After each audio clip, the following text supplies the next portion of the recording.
o el subte hasta llegar a un destino. Y aún los que van en auto, alguna parte a pie hacen. Entonces, no es que es tan tajante la división que algunos son peatones, sino que todos somos peatones.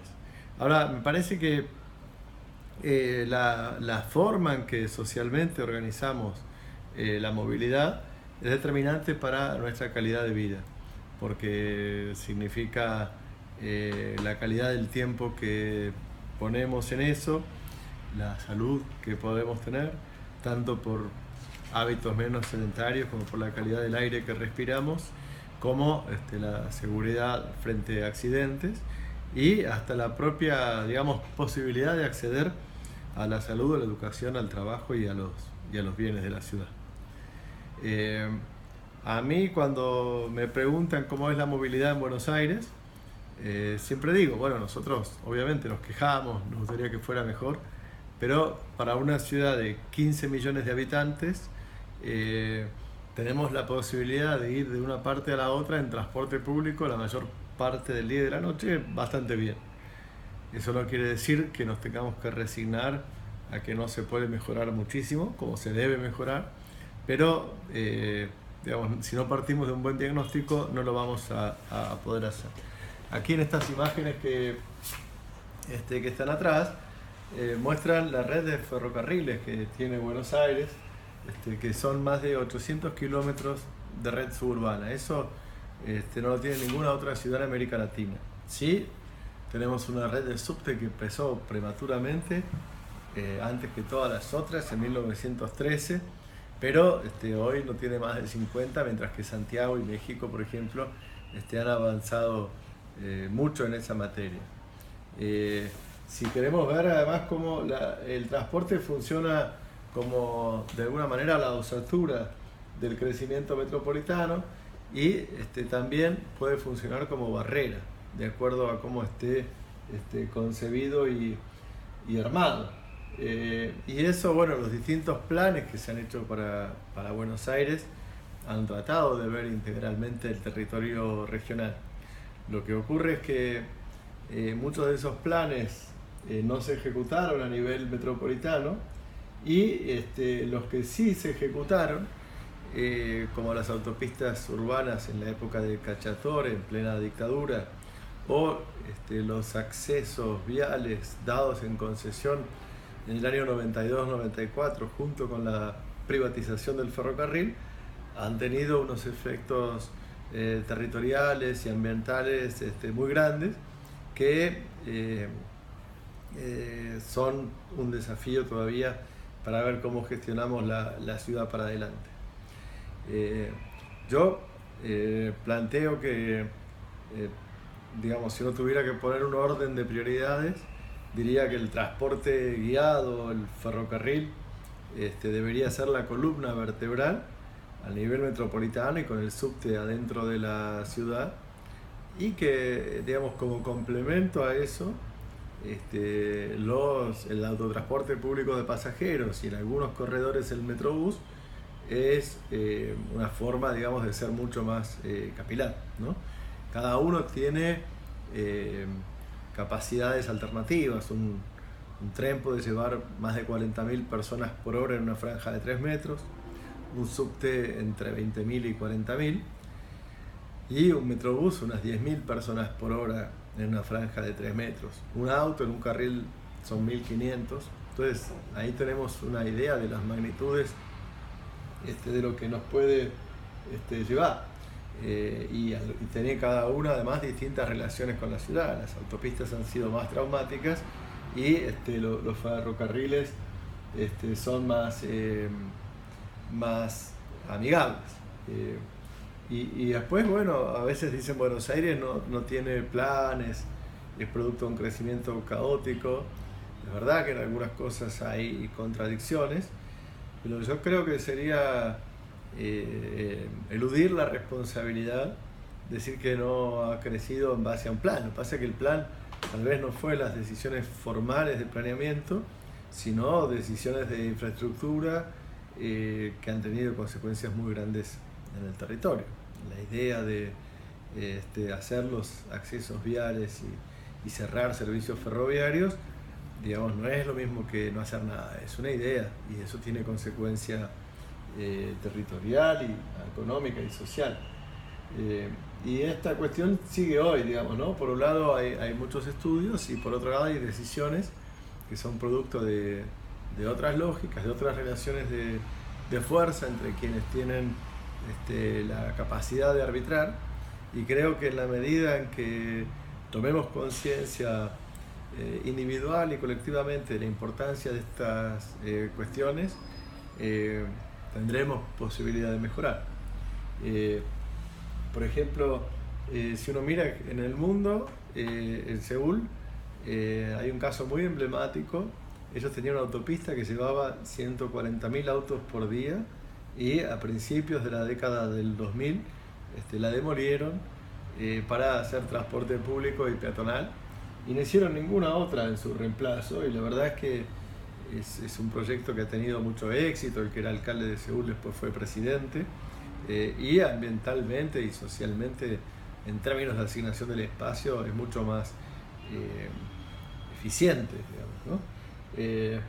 Nosotros tenemos un ejemplo también. En la avenida 9 de Julio, en el año 2009, se llegó a llamar a la licitación de túneles viales por 3 autos por lado. Acordémonos que decíamos que son 1.500 personas por hora por carril, y en su lugar se hizo el Metrobús. El tema había ido a la justicia y no se pudo hacer, y había otra parte del gobierno que tenía el proyecto del Metrobús, y gracias a eso, digamos, por mucho menos dinero se pudo hacer un proyecto que ambientalmente y socialmente tenía un alcance mayor. Por supuesto que paisajísticamente, el tipo de energía que usan los ómnibus es algo que se puede mejorar mucho, pero en comparación con lo que se iba a hacer, esto es mucho más eficiente. Entonces, para mí la idea de presentar estos ejemplos es que sepamos que frente a las soluciones hay alternativas, y cuanto más conciencia tengamos del peso de las alternativas, mejor calidad de asignación de los recursos tendremos. Podríamos hablar en la ciudad la forma de resolver los problemas en el área del puerto. En su momento hubo un estudio conjunto entre la parte de planeamiento de la ciudad y la Agencia de Urbanismo de París, que se resolvía con organización y un bulevar y un pequeño túnel en la zona de Retiro. A mí me gusta hablar de proyectos más inteligencia intensivos que capital intensivos. Ahora el proyecto que hay es hacer una autopista que se llama Paseo del Bajo. Yo entiendo la vocación que tiene de no producir ruptura en la ciudad, pero creo que, como pasó con la 9 de Julio, hay alternativas que pueden ser más interesantes y más baratas. Y hay también un plan estratégico para la expansión de la red de subterráneo. En principio debería tener unos 40 kilómetros más de lo que tiene ahora, y creo que la cuestión es en qué cronograma y con qué asignación de recursos y en qué orden de prioridades lo ponemos. Sobre todo el subte sirve para el área central, en la parte más densa. En otras partes no se justifica. Y bueno, ahí tenemos un desafío, ¿no? Cómo asignamos los recursos en infraestructura, y creo que eso no debería ser solo una cuestión de especialistas ni de un microclima de la decisión política, sino un tema de sociedad. Bueno, te estaba escuchando atentamente y tomé nota de 2 o 3 cosas, ¿no? Una es la relación entre la movilidad y la calidad de vida, ¿no? Sí. Que la movilidad es un derecho. Sí. Es un derecho que nos lleva a otros derechos, ¿no?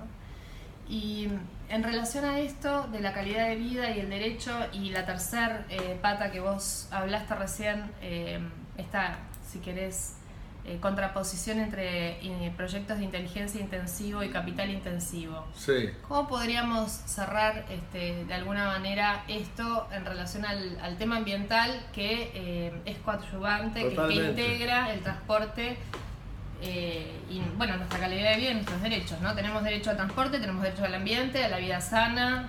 Totalmente. Mirá, creo que las dos cosas van de la mano.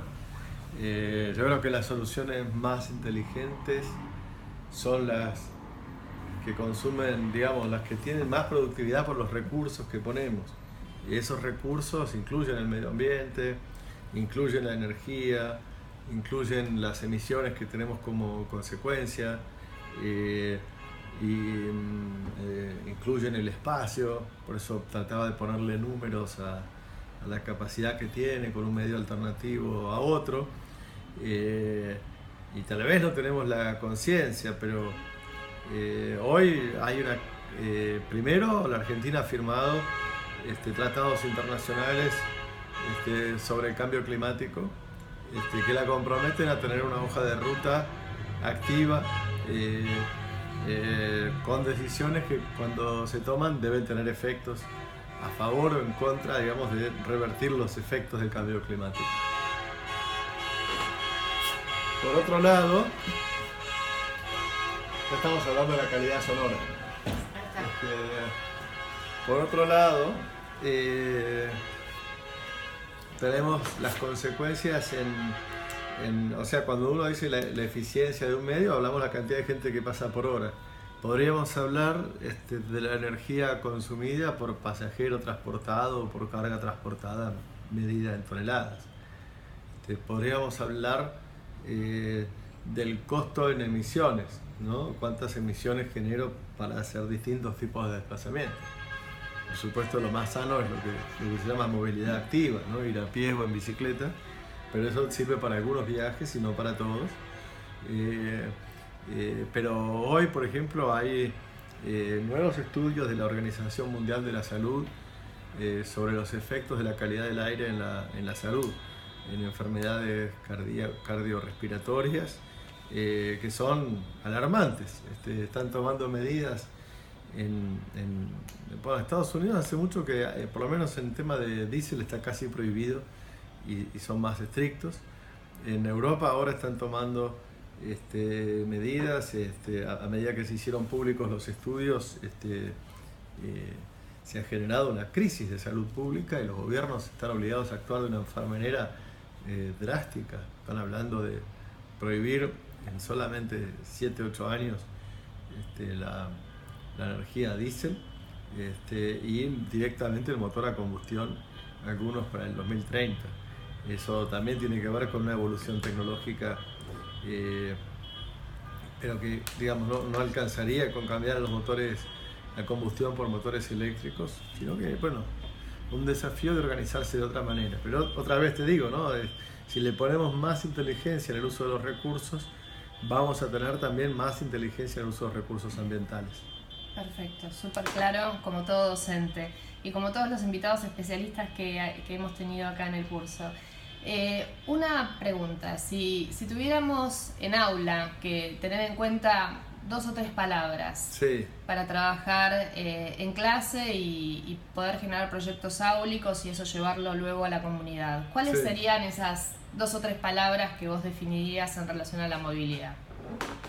Bueno, yo diría,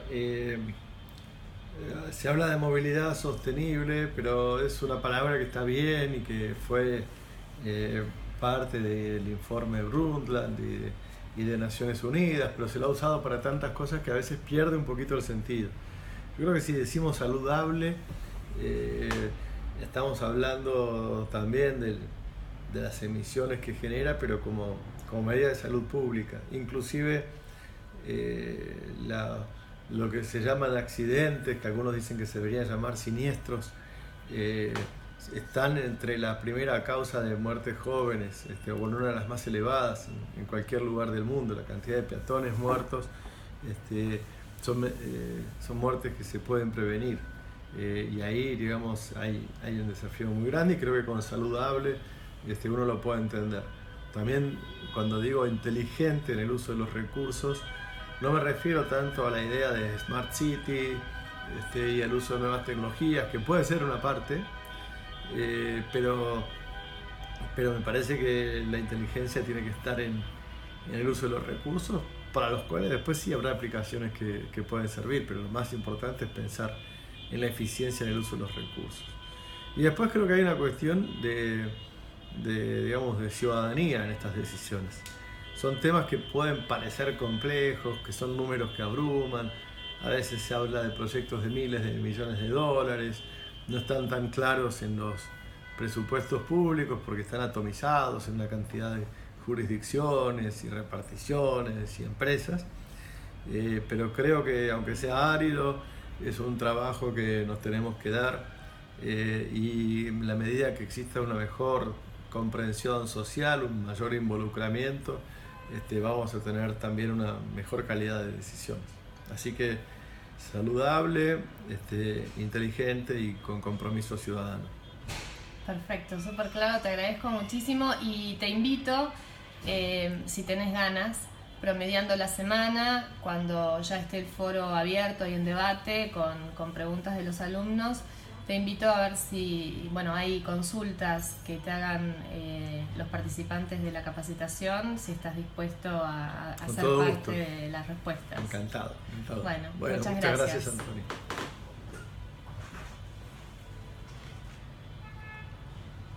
Pasá, Vero, pasá.